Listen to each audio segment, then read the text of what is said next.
yaba mu mufuko ndetse mu mutima no ku mubiri. Ikiganiro ni B-Sport rero reka mbanze nakire bagenzanje turi kumwe hano muri studio na Yves Super Half. Yves bwakeye neza. Mwaramutse Alonso. Mwaramutse neza, meze neza ku ruhande rwawe biri gute? Ni ibintu abari navyiza. Ibintu abari navyiza. Ndashimira Imana mugani wawe Joniriwe neza. Ndagorobiza neza. Ndara neza. Navyutse amahoro. Ndaza amahoro. None ngira nkore mu mahoro menshi. Mu mahoro menshi. Ivyo byose ndabishimira Imana. Imana mugira byose. Niwakubitiye gukubita ikimenyetso. No besha no wancumuye kabiri. No besha no wancumuye kabiri. No bangize kuba ntagiye no kubesha ngo ko nagiye. Sawa bitegekanye kuko no munsi ni nko munsi w'Imana batari no munsi w'Imana. Na utandukaniye n'umunsi wa Mungu uretse ko kwa Mungu twe tudakora mugo no munsi wakoze ishobora kuba ari imwe mu mvo itadushoboje kugirane gushika gukubita urumenyetso ariko twe turi ku murimo w'Imana. Turi ku murimo w'Imana kuko ivyo turiko turakora hano ni ibintu binezera abarundi bibashika kunyota tuzi ko bakunda sport bakunda n'abayibabwira. Rero iyo ukoze ikintu kinezera abantu b'Imana ubukoze umurimo w'Imana. Ntuze wibaze Alonso nganguje ku kazi. Hari igikorwa cy'igihugu buri kurakora kuko buri gihugu nyene kiba gifise ibisata bitandukanye. Ntuzo kwishimira kumva ngo mu Burundi ngo na radio nimwe ivuga inkino. Ico harakanto nyene ko bakabuze mu gihugu. Kuba rero turi bamwe mu ba completa ibiba biri ku isi yose. Canjane nk'izo nkino natwe tukaza tukazibwira abarundi bazikunda batasigaye inyuma bazikunda. Tubyishimire ko ariyo service y'igihugu tuba turi. Ariko kandi tuba turi ku murimo w'Imana. Iryo ni jambo ry'Imana dushimira Imana. Amen. Novas wamwumvise Sanzaro mu Katolika umukirisu yuzu ivumeze neza. Namahoro Novance uraho ndashima umeze neza naco bibaye. Muri Katolika bavuga ati iryo ni jambo ry'Imana dushimira Imana. Mugabo rero biratandukanye kuko patiri ahejeje gusoma imisa nituvuga ngo dushimira Imana. Tishenguruka turashika. Oya reka Novas reka kuvaga ibi. None ntabahejeje imisa sikuvuze. Ahejeje gusoma injiri ntagatifu. Nivyo. Nitwakire ibisomwa vya mbere tuvuga dushimira Imana. Bimwe bibiri vya mbere tuvuga Kristo shemezwa. Icapatiri Kristo shemezwa. Nawe nyene sikabavuza ati abahajya bavuzira ni jambo ry'Imana. Nitwakire kandi twongere dushimagize riyazwe no mukama. Wewe uri umuki usenga usenga mwe mwarananiye. None sinahejeje gayi. Histoire rero ndavuga histoire cacigwa ndonda bihugu.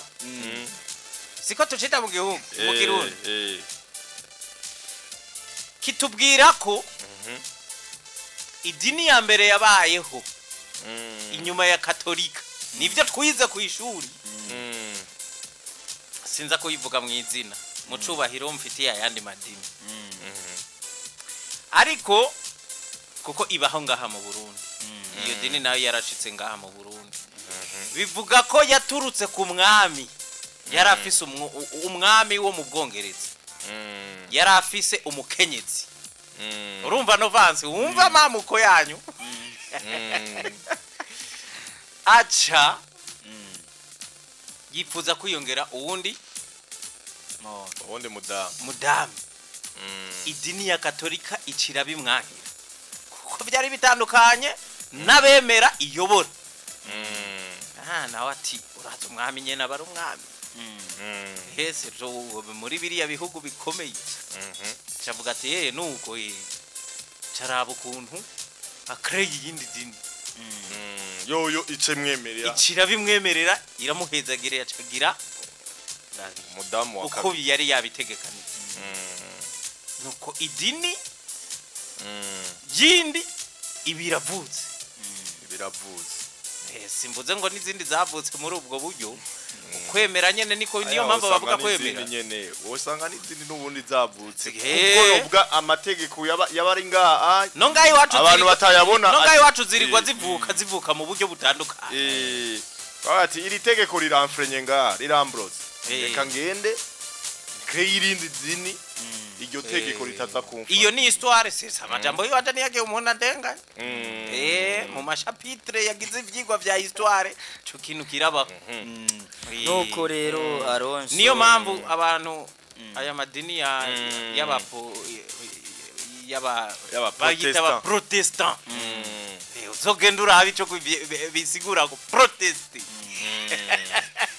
iyo ni verbe verbe protest sinkeneye yuko jewe nza kubisigura ngo bavuge ngo ijya nziguro ya super half genda wisomere utahure insiguro ya nova siramutsa nawe rero abakunzi bacu reka ubwa mbere ndakuramutse yambu cyane ndamutse na super half ndumva histoire yo yarayifashe kubera mvuze akantuze nyagace kamwe ndamutse n'abariko baradukurikirana n'abagiye mu misa bose rero nagomba ndamutse na abatagiye ntubaramutsa nabutse bose ndamutse bose n'abagiye mu misa barimwo n'abatagiye baba barimo kandi baba batagiye kumvo zitandukanye ngo nyene harimwe abantu bagwaye bari mu bitaro hari abantu bari mwi eka hariho n'abakomeye batavyerekwa nyine bati twebwe ni mafu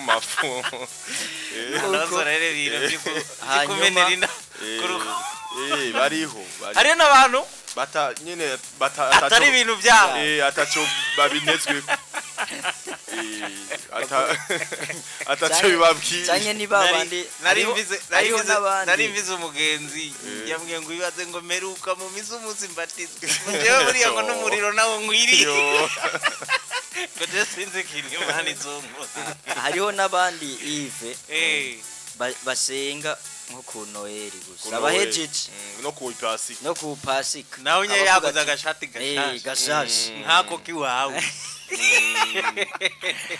nuko rero muri rusangi no kuramutsa abadukurikirana ariko kandi nifurize isabukuru nziza mama wanje yavutse ku itariki mama Novance yavuze kuri ino tariki tumwifuriza isabukuru kabisa isabukuru zigiza mama we buri ugira kangahe kabiri ndubuheta ubwo wewe rero tube twubahana je ndi imfura ndakubwira impamvu uri imfura ari wo musangiye amakaragiteri umukuru wawe yego nzombazi n'umugumutsi nkanje ahubwo ngira muravuka n'umugumutsi bwa wundi nzi nk'umugumutsi Novance aranyiyeretse kabisa unzi nk'umugumutsi oya muga nawe watanguye jewe namuteze umutego numve ko nzi ko amakarite cyangwa amadefo mbiriza Alonso umuntu arashobora kuba umugumutsi mu bintu byiza avuga ati uyu muntu mugano ndumugumutsi ataragumuka mwibi bintu Novance tugiye kwishiranamwo nafi yo nuko rero ngira ngo mwumvise ko tumeze neza muri studio nizere ko namwe mumeze neza ja ku rubuga rwacu rwa YouTube mutwereke ko namwe mwaramutse neza kandi mwari mwatwiteguriye koko twe tubafise amakuru menshi mwumvise mu kanya rero tugaruka turabire hamwe novuga zimwe mu ntasho zanyu ku rubuga rwacu rwa YouTube ndetse nivyo mugenda mutuyagira ariko kandi tubanze duce no bwa korano makuru dufise hano ku meza gatoyi hani wacu duhere no bwa kuri no match igiye guhuza ndukino rwa kivandimwe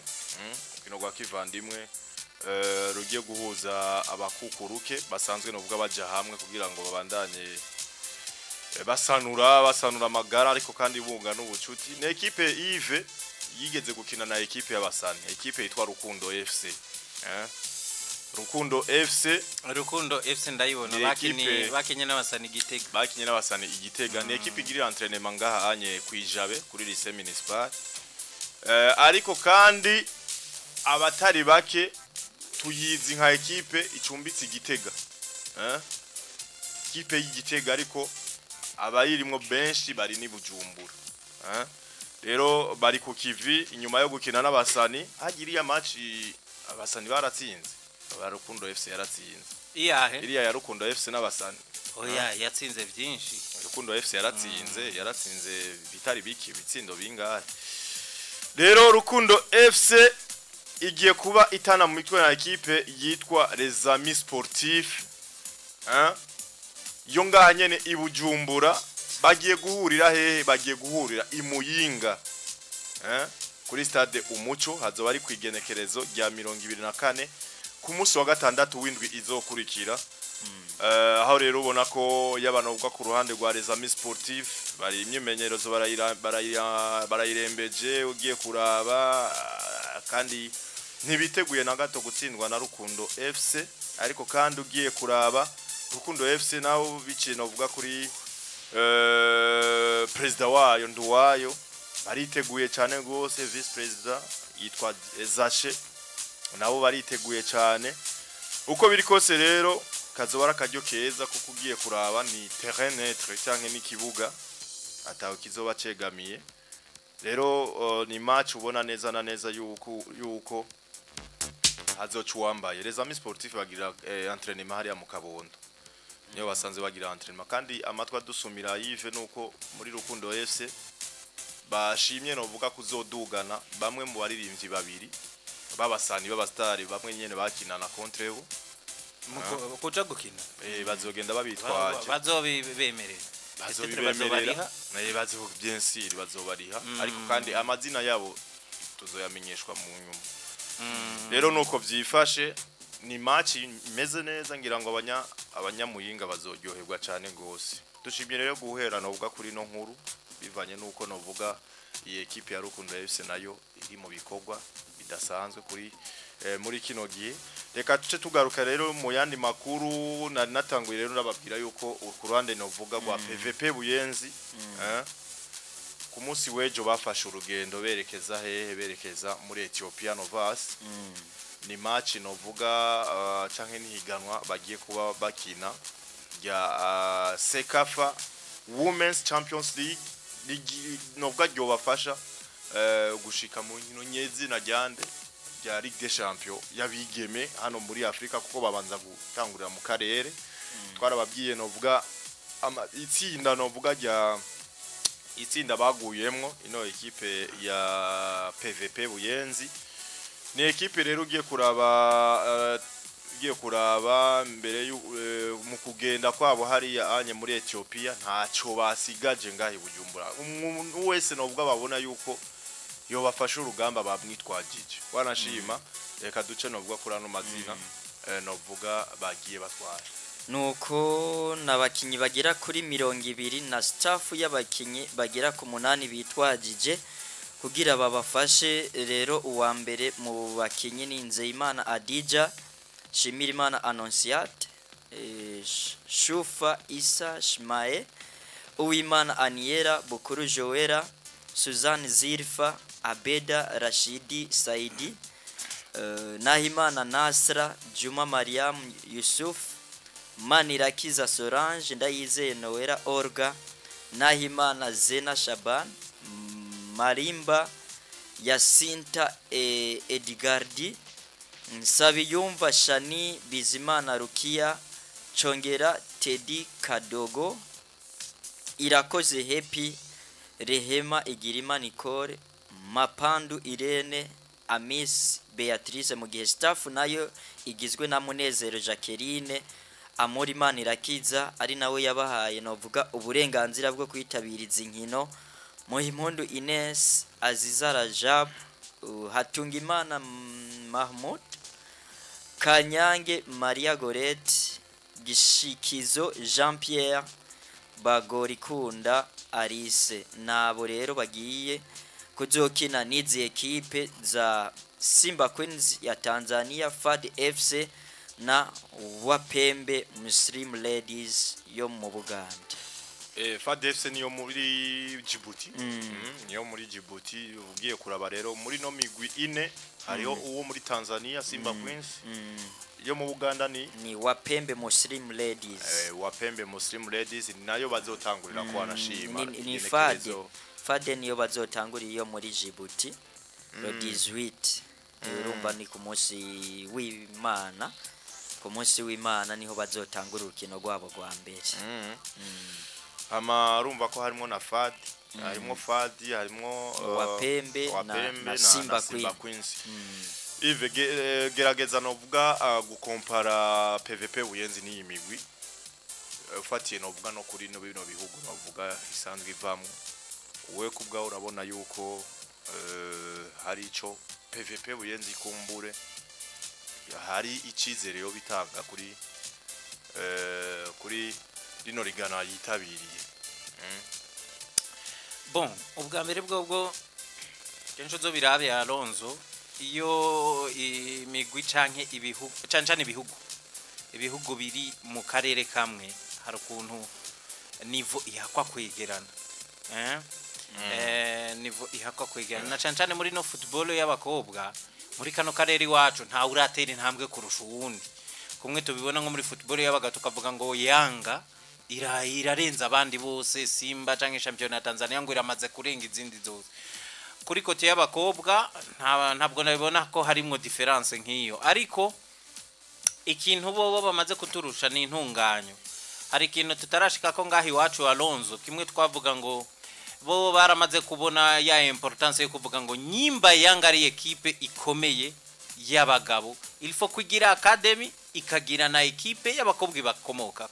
Simba Queens nturige ngo nirindi zina ikomoka kuri Simba y'abagabo. Ico kintu kiracabuze ngahi wacu Alonzo, kiracabuze kubera ko nta equipe nimwe y'abakobwa ikomoka ku y'abagabo. Surtout ubufate no ku mazina baba bitu. Habaho za Fufira, nta Fufira y'abagabo ibaho. PVP Buyenzi nta PVP y'abagabo ibaho.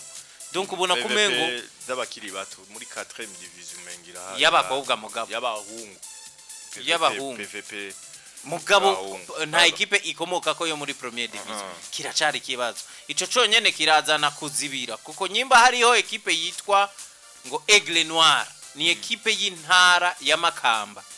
Urumva ifashwa n'abavuka ntara b'abanyemakamba kandi ubona ko yihagaze ko yifashe neza.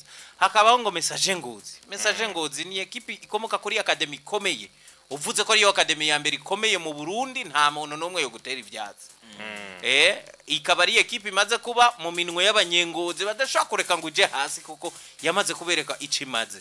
Izo zose ukaja zabuma muri ngaha mu Cibitoke, abanyaci bitoke bavuga bati to bigeze kugira inguvu baba mbere barabishikako n'ikintu bashize mwe nguvu, ariko abo bose ukabona barirengagije kugirana kushiramwe ama equipe yabigeme agenda ahura canke aronka inkomoko y'uburyo buzifasha bukomoka kuri zimwe z'abagabo.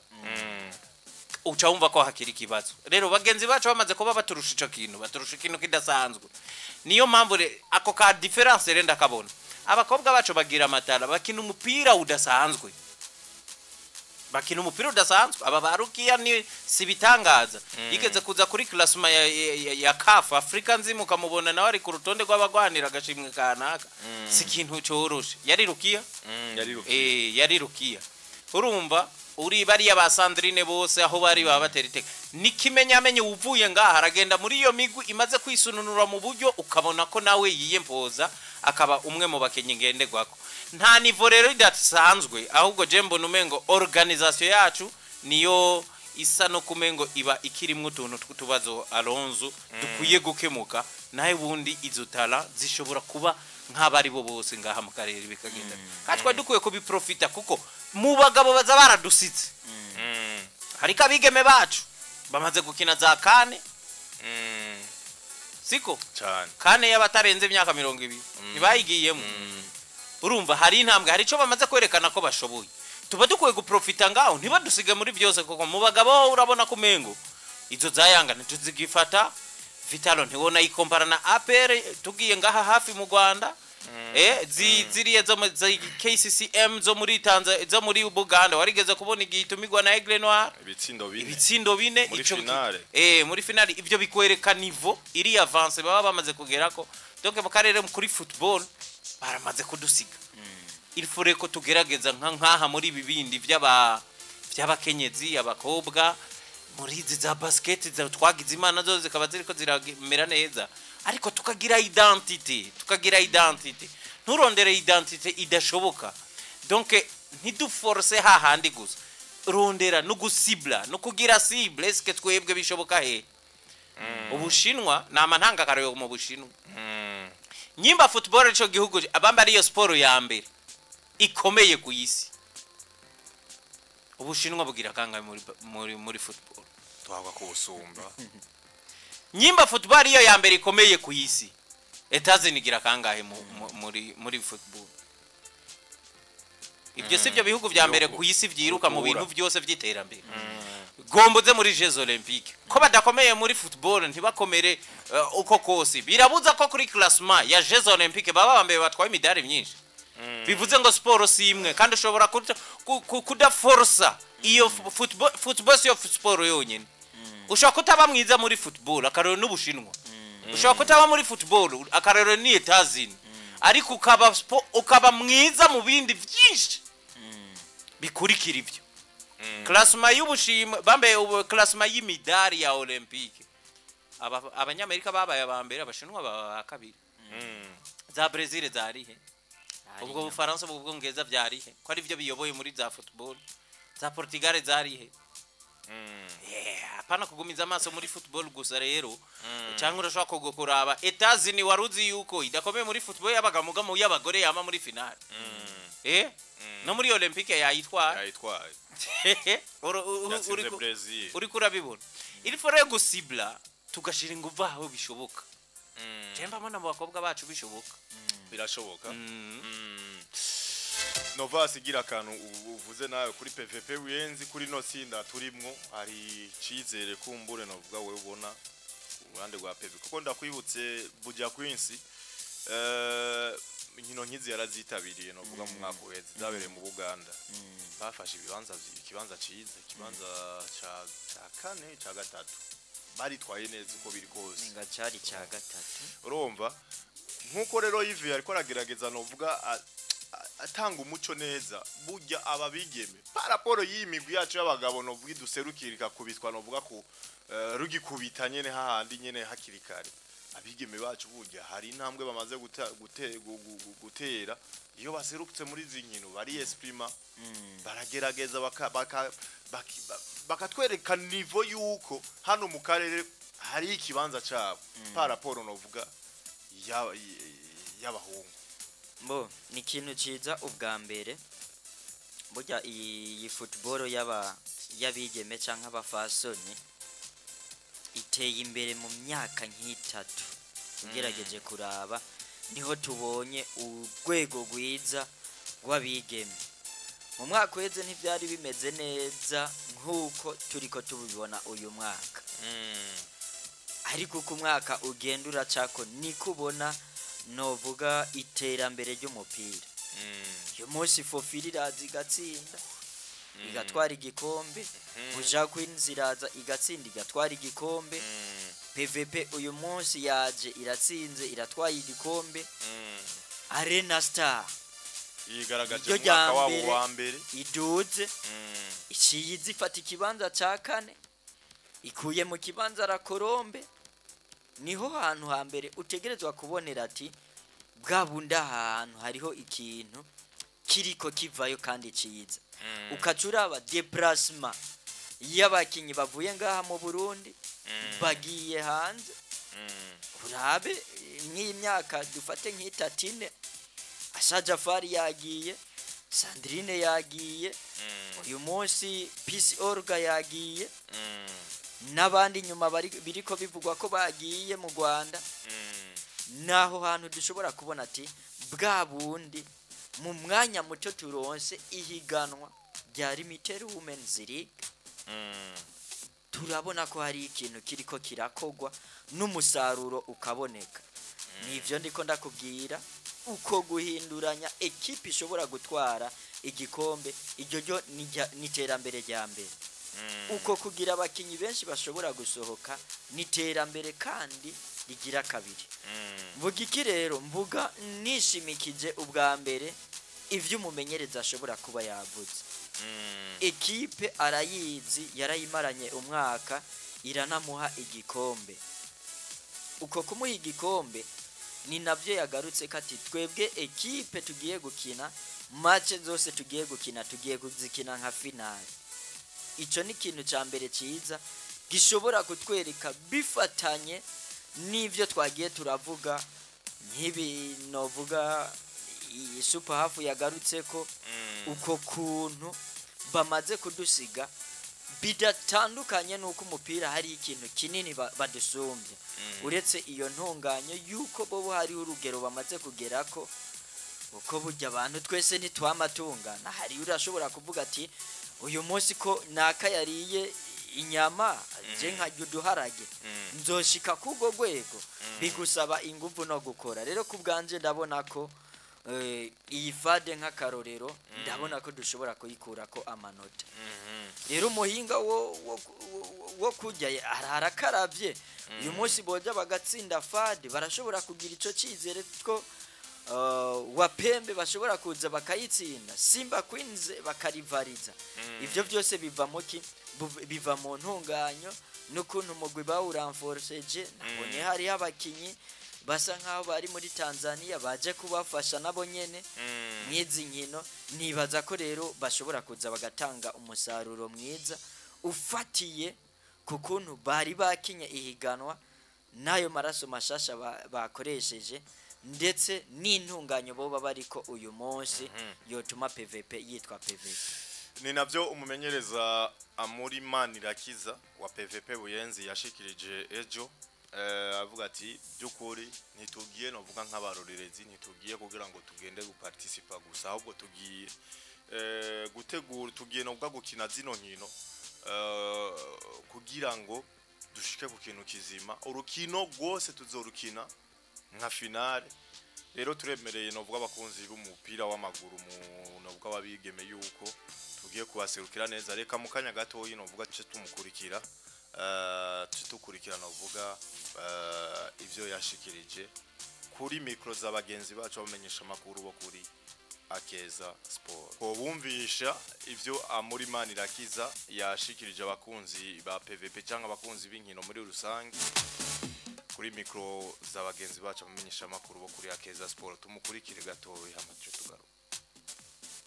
Nubeko namurafata kugenda vango agiye gutsindwa ya ndaza ko umupira w'amaguru harimo ibintu bitatu: gutsinda kunganya. Mugabo jewe ngiye gutsinda ngironde tsinzi ndabe ko no upanga shike ahandi hantu nkuko namara yivuga nta umuntu agize ari zishika hajya ikibi bikomeye. Ahubwo jewe ngiye gutegura urukino rwose nka finale ko nzogenda nkine urukino rwa mbere sheme nguvu finale nzinde ubwa kabiri uko nyene ubwa gatatu uko nyene. Rero nta rukino nzubati ngo urukino ngo roroshe ngo uranyoroye ahubwo urukino rwose nzobikura nkuko ari finale iwanje. Wamusi yangiro do kugarukira mu matsinda ya Champions League. Mo indazi ko ihangiro ry'umu president wanje ihangiro yarafise n'ubu je cyo ngendera ko ryari ihangiro ryo gutwara igikombe cha Champions League. Rero arifuza ko niburi ndetse ko notsinda ngabwira ngo inje mwindi irindi tsinda rya kabiri kumi Maroc yogenda muri Champions League nyezina. Ego Abarundi abakuzi ba PVP muri rusangi itegeko Mbo icamete cyo basaba nuko bogoma basengera Imana kadufasha tugashika amahoro. Abanariya ndibaza ko byisha zovyumva nono beshi basanze banzi ndingwanyi nzogwa bishoka byose uko rwa mbere ndaruko dutsinda rwa kabiri ko nyene kugira n'abari ngabumve ko dushitse ahantu. Rero ngamba rero ikintu no bemera Barundi yekwana bishoka byanga byabo n'itsinda nonge n'imata indwi nyo nifutse amahirwe ku rukino rwa Buja Queens. Yemerera abakunzi ba PVP yuko agiye gutsinda. Asanze yifitiye ikizere cinshi cyane umuntu muri we ikizere kiba ari cinshi cyane. Uyu kandi burya yari yanafashije iyi ekipe ya Delta Star. Delta Star mu mwaka wahera mbona ko yayishikanye heza hashoboka nubwo bitakunze ko baduga. Numwe novuga mu bamenyereza inyuma ya Christian Kabera Mourinho twabonye akunda kuduza imigwa yikura mu cicaro kimwe ayishira mu kindi. Nawe urabona ko agerageza novuga kuza agafata imigwi akayishira heza hashoboka. Akarorero nako ndakubwiye ko muri Delta Star no burabona ko mwaka wa mbere aje muri Buja Queen muri PVP Buyenzi yaje arakuraho agahigo. PVP yari yatsinzwe novuga inkino zibiri mu mwaka uheze. Urukino rwa mbere bari banganije Menga, urugira kabiri rwa phase retour urabona yabatsinze 3-1 nimba ntibeshe. Rero nibaza ko ico cizere agiye afise urumva ko avuga ati zose ngomba kuzikina nka finale, ati ihangiro ryacu nuko twoshika muri Ligue des Champions nyezina dukina nizi za Maroc. Nuko rero nuko byifashe tubipfurize natwe amahigwe. Twifuriza amahigwe twizere yuko bazogaruka hari yindi ntambwe bateye nivyo vyifuzo byacu.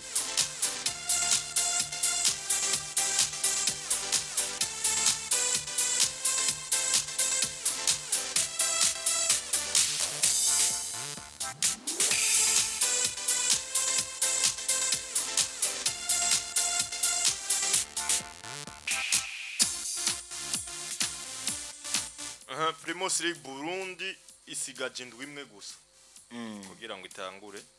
Cicaro ca mbere cy'umupira w'amaguru hani wacu mu Burundi hazoba ari genekerezo rya 2023 nkuko ikirangamisi novuga casohotse kibimenyesha neza. Ukabona rero yuko abatari bake canke imigwi itandukanye kugeza ubunye uwo bataritegura ntaco yoba agitegura. Ntaco yoba agitegura. Rero ugiye kuraba ni novuga inkino zizotangura icese igenekerezo rya 20 na kangahe igenekerezo rya 23 urafise calendrier hafi. Reka ndayikurabire calendrier nayo ya ariko ico twovuga novuga kuri no Primus League Burundi canke kuri no higanwa rigiye gutangura nuko muri rusangi byukuri ugiye kuraba Even Novas nuko hari imigwi ivyayo byamari biri hahandi nyene baza mwihiganwa ataco baje guharanira baza mwihiganwa bagwana canke bafite objectif yo kuvuga ati tu maintain equipe imisi biragenda ariko hari nabandi baza mwihiganwa hari ico baje guharanira. Rero kenshi na kenshi novuga mu myiteguro twamatubona imigwi iza mwihiganwa iyo ifise Alonzo na wewe urabeshe bose baba bafise ivyo baje guharanira nta wuza adafise caje guharanira. Ndiko ndavuga nk'akarorero ikibatandukanya ni imyiteguro n'ivyo baherekeje n'uburyo bakoresheje muri iyo myiteguro. Donc ikibatandukanya n'ubushobozi bwavuye mu kuntu biteguye n'ukuntu bashize uburyo muri iyo myiteguro. Iyo mvuze uburyo no kuvuga ububasha bw'abakinyi bashobora kugira ibintu imigwi yo ngaha Alonzo ico maze kubona nta kintu citwa uburyo gitandukanye imigwi yo ngaha. Ibibazo umwe yagize uno mwaka uwundi ashobora kubikemura mu mwaka uza nawe wa wundi vyahiriye mu mwaka uheze akagira ibibazo ivyo uwundi yari mu mwaka wa bo aho je ndiko ndagutaba muga nanje ikintu nashatse kuvuga ni giki muri no migwi 16 yitabira ihiganwa rikuru y'igicaro ca mbere ugerageje kuyiklasa urayifata no vuga mu mice nk'itatu ariyo umuce wa mbere w'imigwi buri higanwa buri uko umwaka utaca buri uko umwaka novuga uje baza bafite objectif yo guharanira ibibanza byiza bishobotse bagatahukana igikombe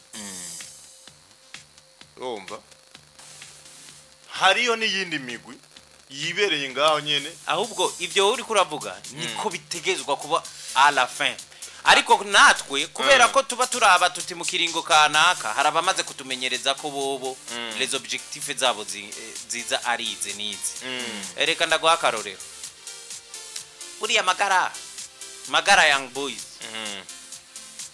sezo yabanzirije ari ikiduga ntiyaje ikagorana gushika mwigaruka mu kibanza cindwi biriya bintu birasa n'ivyayishikiye sezikurikira iyo ntushobora kuyiharurira ngo yamibarizwa hahandi kuko sezo ya mbere ari naho ikiduga yatwetse ko ishobora kuba muri babandi ba maintainer babandi nyene bamwe bavuga uti sezo iheze badafise ikibazo cyo gutwara igikombe canke badafise n'ikibazo cyo gukuru ico jena donc jewe nakosoye numva turiko tuvuga bimwe gusa nakosoye kajya kantu watanguje ngo harabaza baharanira ataco baharanira ariko alafe niko birangira mugabo bose yabo ubishoboye yabo utabishoboye bose baza bafise objectif iyi kugira vyiza muri champion kwitwara neza muri champion ahubwo kibatanduka n'ububasha kuko ibyo ushaka byose ntubishikako ibyo ushaka byose ntubushoboye kubikora batandukanya n'ubushobozi mu myiteguro no mu buryo bashizemo je nariko ngereranya ubwo donc uko kwitwara neza uburi kuraza unovuga uharanira muri championa ariko hari urugero kanaka utategereza unovuga kunganya niyo yindi migwi par exemple dufate nk'iyo magara young boys niyo objectif yose bizananye yo kwitwara neza mwiga ariko ubwo rugero ntibafise urugero ryaho baza kwitwara neza par rapport novuga nka Vitaro nk'akarorero kuko barazi neza yuko nibwo baje kwitwara neza bataje guharanira igikombe ariko Vitaro ije kwitwara neza ariko kandi irafise novuga iyo objectif yo gutwara igikombe sinzi ko muri ko muranaho ariko hari n'iyindi migwi ivuga ati twebwe tuje kwitwara neza ariko turazi neza yuko tutaje gutwara igikombe ariko byatwankiye gose tuzogwana ariko nivyanka gose nituze tukoroke icicaro urumva nituze tugirane nituze dukoroke icicaro ariko bakaza nkuko niumva none nabonye nako bafise ico bararamira bakaza nkuko nawe wavuze ati bakaza bavuga ati tuje kwitwara neza ariko vyukuri mu mitima yabo akaba bazi neza yuko nubwo bo kwitwara neza gute badashobora gutwara igikombe badashobora guhamza batari ku rugero rumwe niyo migwi yindi iziharanira igikombe urumva rero je nashaka kuvuga kuri iki kintu iyo migwi iyo classe novuga iyo migwi novuga duhereje ko ngaho niyo uzosanga mu myiteguro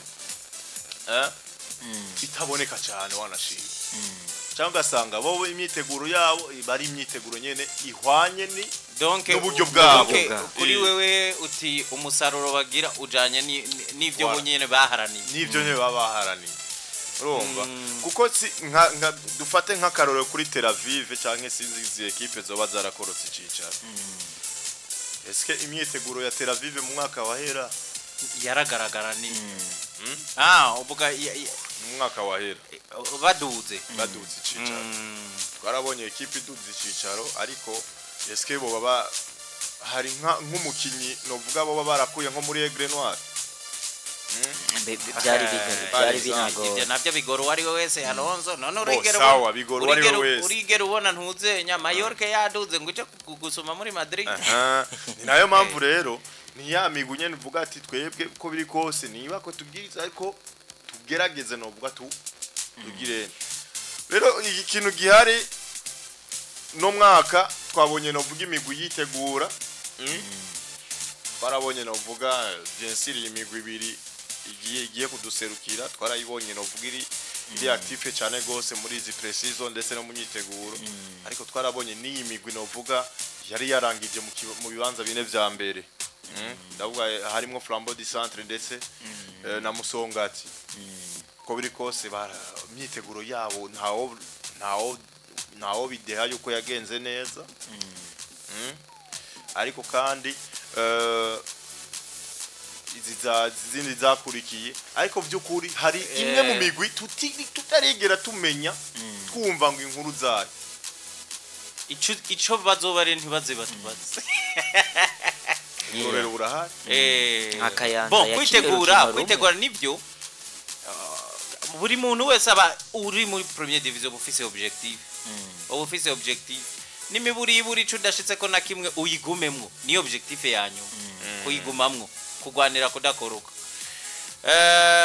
ariko mu myiteguro niki nigihagaro c'ama equipe turashaka guklasa tukavuga tuti mu ndwiza ngira ngo tuzoza turabe nkuko mwako heze twigize kuvuga tuti yamara igikombe tukibona muri banaka na banaka birakunda guhinduka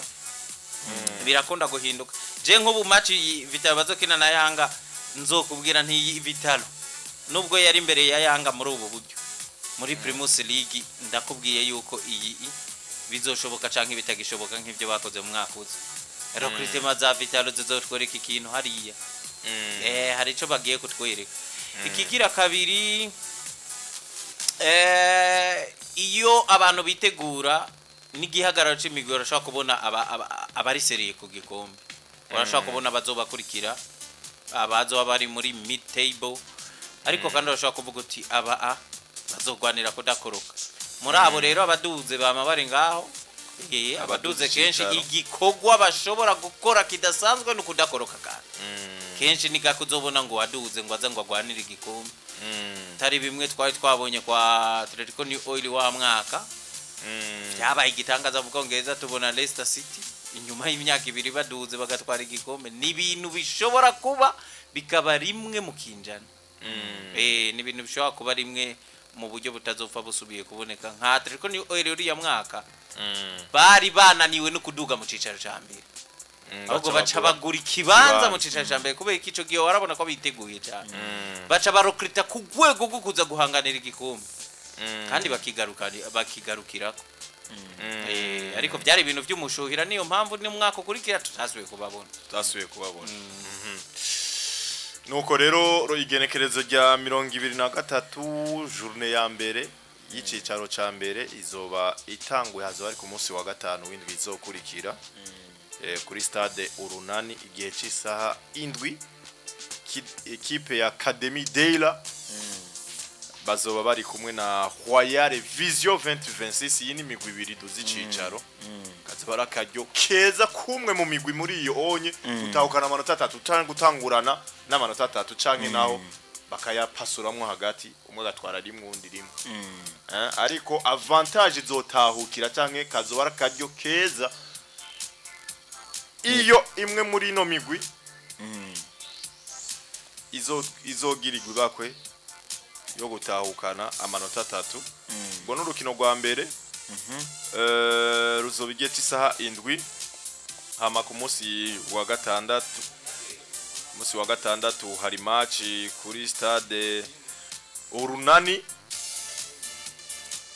equipe ya Vitalo bazokwakira Rukinzo imigwi ibiri novuga ya duserukiye canke iduserukiye muri zino nkino nya Afrika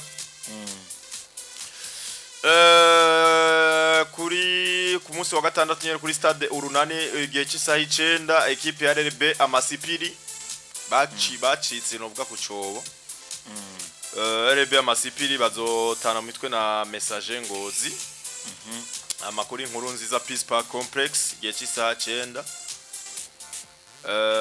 equipe ya Aigle Noir bazokwakira Interstar ya Olivier Niyungeko ariko kandi kuri stade Urukundo igihe cy'isaha 9 ku munsi w'Imana Ngozi City bazokina na Burundi Sport Dynamique yini migwi ibiri duze nako ni equipe ya Ngozi City duze cicaro bazotamtwe na Burundi Sport Dynamique kuri stade Gatwaro mu Kayanza ku munsi w'Imana igenekerezo rya 25 equipe ya Kayanza United bazokina na Musongati FC hama Bumamuru batare mitwe na Olympic Star kuri stade Urunani gihe cy'isaha 9 ku munsi w'Imana ku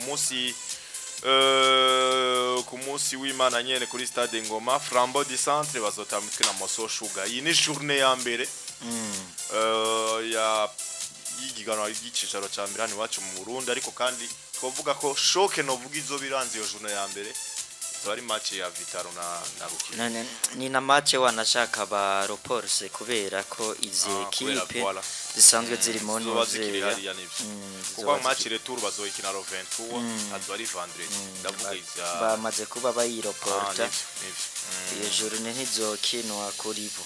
Nivyo Novasi rero ko twagarutse novuga kuri no migwi 16 canke ko twagarutse kuri rino higano y'icicaro ca mbere kumbure tugende tubwiye novuga abakunzi bacu abazoba bahagarariye novuga iyo migwi kuri bando tushe canke abamenyereza bakuru biyo migwi ko ari 10 ningahe muri no seza 2024 ishira 2025 igiye gutangura vuba cyane gose nka equipe yatahukanye igikombe novuga mu mwaka uheze ya Vitaro nkuko bisanzwe bazoba bahagaririye muri no sezo kandi na Sahabo Paris nzoba ari Feruzi Haruna nk'umumenyereza mukuru wa Vitaro. Feruzi Haruna aje kumufasha muri zigino za Ligue des Champions, ariko Paris Sahabo azoba ari mumenyereza mukuru mwihiganwa y'icicaro ca mbere. Urumva Miburu Abubakar ku ruhande rwa Rukinzo niwe azoba ari umumenyereza mukuru mwigano y'icicaro ca mbere anye muri Primus League Burundi, ariko Musen ari hari anye kubera ziriya nkino za Ligue des Champions barabibonye kuri Bumamuru mu mwaka wahera witwa Ndwanare Ismail hagaranire umugwi mugabo bari bamuhaye no yari yaje no bwaba icegera ca Vivier Bahati. Kurundi ruhande rero Rukundo Jean Dodier batazira Dodi azora umumenyereza mukuru wa Flambeau du Centre, nta Kagero Omar azora umumenyereza mukuru wa Musongati, Bahati Vivien azora umumenyereza mukuru wa Messager Ngozi uyaraciye muri za Aigle Noir mu mwaka uheze yaraciye muri Bumamuru, uwitwa Harusha Mohamed azora umumenyereza mukuru wa Ngozi City, uwitwa Nzohabonayo Eme Nzohabonayo azo ari umumenyereza mukuru wa Kayanza United, Gakinja Simon azo ari umumenyereza mukuru wa Academy Deila canke Deila FC idoze cicaro no mwaka, Diomede Ngabonziza azo ari umumenyereza mukuru wa Olympic Star hari Muyinga, Ndayizeye Jimmy azo ari umumenyereza mukuru wa Aigle Noir avuye muri Messager Ngozi, uwitwa Bamba Jean Rossi azoba umumenyereza mukuru wa LLB Amasipiri uyaramenyereje Tigre Noir abatari bake baramuzi Bamba Jean Rossi, uwitwa Habimana Gilles azoba umumenyereza mukuru wa Moso Sugar, uwitwa Dominique Lule zobamenyereza Royal Vision Ndikumana Lule Ndikumana Lule Ndikumana Yusufu Lule uwitwa Niyunge ko Ale Olivier Mutombora Interstar azomenyereza wa Interstar, niyo nkuru Gustave azora umumenyereza wa Bumamuru muri Dynamique. Ejo wundi twariko turababwira kuri uno Jumaine niyo nkuru uno mwaka nakwije ivyangombwa kugira ngo agume kuri bando tuje ya Dynamique ko nta license novuga B afise. Rero amakuru twaronse amutwara hari anye muri Virunga muri Virunga hari anye muri DC Virunga mu gihugu ca Kongo Igoma. Nuko vyifashe mu kurangiza hani wacu mu Burundi ko ndabona turafise watugendeye mu kurangiza nuko